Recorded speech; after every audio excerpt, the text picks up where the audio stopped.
Thousands of people turn out for the viewings and funeral services of a slain Baltimore police detective. Sean Suter was tragically shot and killed 2 weeks ago. Today, family, fellow law officers, lawmakers, and the community all said goodbye. Right now, Chopper 13 is over the funeral procession heading toward Delaney Valley Memorial Gardens. The hearse is now on 83 North. WJZ has extensive coverage of the emotional tributes. Investigator Mike Helgren on the services, Rick Ritter with reaction to the farewell, and Jonathan McCall with all the Marylanders who stopped to pay their respects. Let's start with Mike. Vic, the funeral here started around 11:30 and lasted for a little bit more than 2 hours. We heard from family, from law enforcement brothers and sisters, and from dignitaries. They reflected on Detective Sean Suter's 18-year career in Baltimore City law enforcement. You're looking live from Chopper 13 at that procession as it winds its way on Interstate 83. It's going up to Padonia Road and to Delaney Valley Memorial Gardens to his final resting place. Law enforcement from around the world came to pay their respects as Suter's killing remains unsolved. I don't consider this goodbye. I consider it until we meet again, my brother, on the other side in paradise. Detective Suter's 5 children remembered their dad, a fallen hero. Dear Sean, it's me, your oldest, the one you affectionately called Sho. I'm just writing to let you know that I miss you so much and that I love you for being bigger and better than everything I humanly know. Suter was an Army veteran, married to Nicole for 13 years. He rose through the ranks over almost 2 decades in the BPD, remembered for his big smile, easygoing demeanor, and knack for solving tough cases. He is much loved and sorely missed. The overwhelming sadness, anger, and disbelief over such a cruel and senseless loss is still just as strong. I stand here knowing that no words can possibly ease that pain. With heavy hearts, there are also unanswered questions as we look live over the funeral procession. Detective Suter's murder remains unsolved with no named suspect. He was shot in the head with his own weapon while investigating a gang murder in West Baltimore the day before he was supposed to testify in a federal police corruption case. There is still a $215,000 reward, but again, so many people came out here to pay their respects, and they are there now going to Delaney Valley Memorial Gardens. Live in Baltimore, Mike Helgren, WJZ. Mike, thank you. Let's go now to Chopper 13 over the funeral procession right now up on 83. Captain Jeff Long. Jeff? The hearse is just past Timonium Road. The next exit will be Padonia, and that's where they will head over to the cemetery. You can see as they pass by here, a lot of the police cars that led the procession have pulled over to the shoulder, and they have stopped to salute the fallen officer. Now, to give you an idea how long this procession was, when it left the church on 95 down at Chesaco and followed all the way around the Beltway, up 95 around the Beltway, and then up 83 to Padonia Road.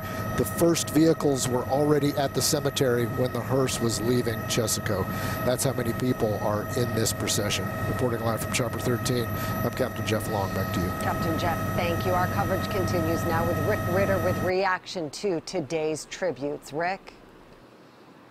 Well, Mary, a very sad but special day honoring a hero. Departments from across the country, even as far as Chicago, showing up to pay their respects, along with complete strangers lining the road, giving Detective Suter a proper send-off. It's a ceremony that brought chills.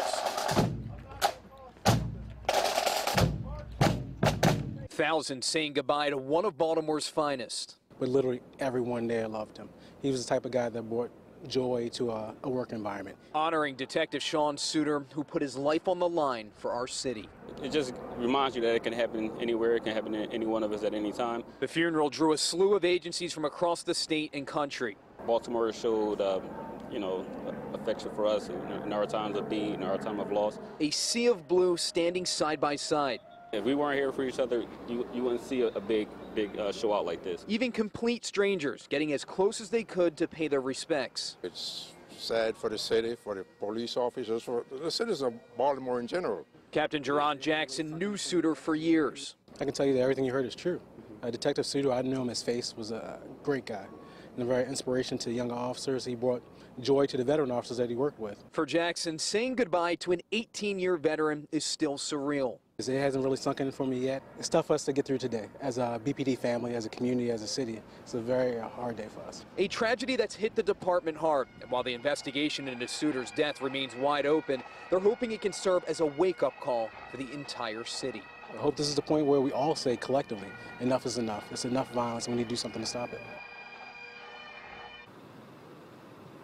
And Suter's children wrote a note to their dad saying, quote, "Without you, we wouldn't be the family we are today. You built a strong foundation that no one can ever take away." Vic. Rick, thank you. Let's turn now to Jonathan McCall with more on the afternoon's funeral procession. Jonathan.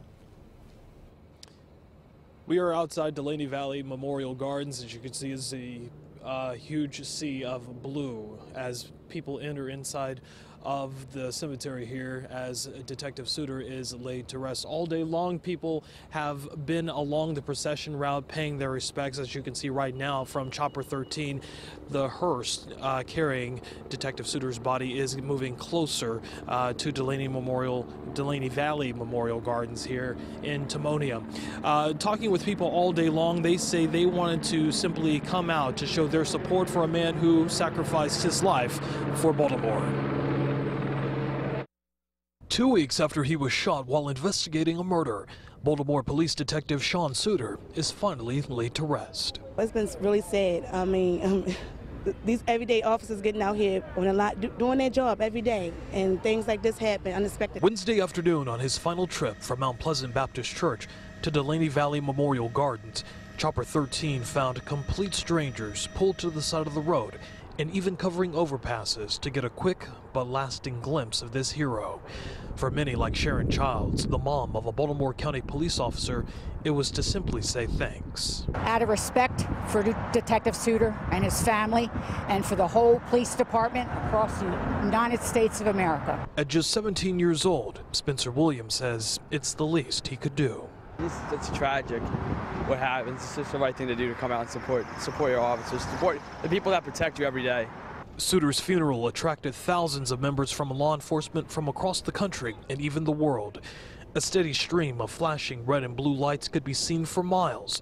Verlene Stepney had a front row seat. I'm sorry this happened, and I just wanted to come out and show my respect. And for this retired corrections officer, she says that Suter's murder is a danger that members of law enforcement face every day. When we take the job, we know it's a dangerous job, and we all want to go home to our families.